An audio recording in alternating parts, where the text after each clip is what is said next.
Изјавата на американскиот претседател Џо Бајден дека Русија извршила геноцид во Украина предизвика денеска најразлични реакции.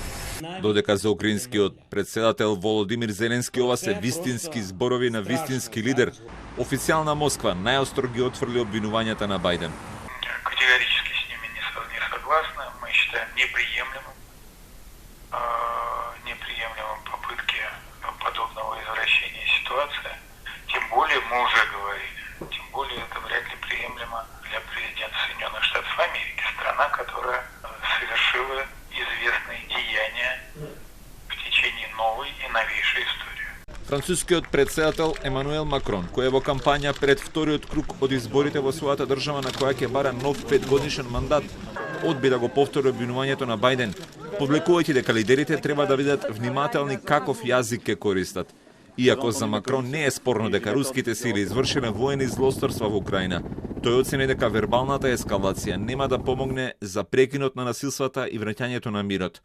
Во гест на поддршка на Зеленски и Украина, Киев денеска ќе го посетат и претседателите на 4 држави членки на НАТО: Полска, Литванија, Летонија и Естонија. Според најавите, целта на посетата е да се најде најдобриот начин за помош на украинските цивили, но и на војската.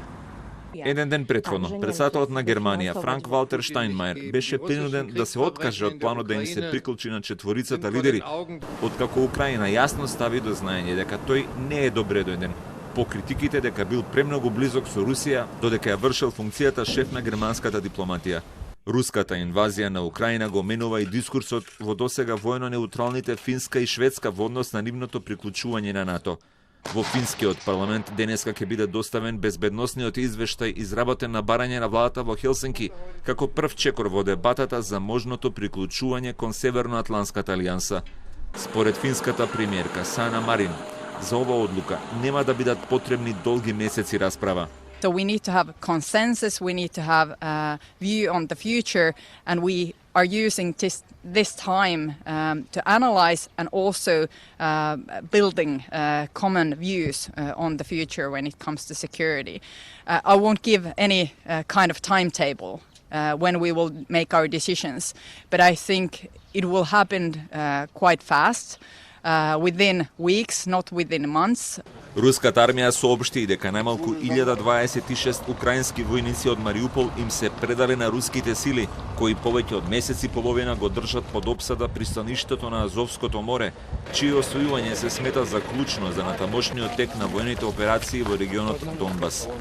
Во Мариупол е седиштето на така наречениот батальон Азов, во чиј состав се интегрирани и припадниците на украинските ултранационалисти или во речникот на руската пропаганда нацисти, чиј пораз беше една од наводните главни цели на инвазијата на Украина.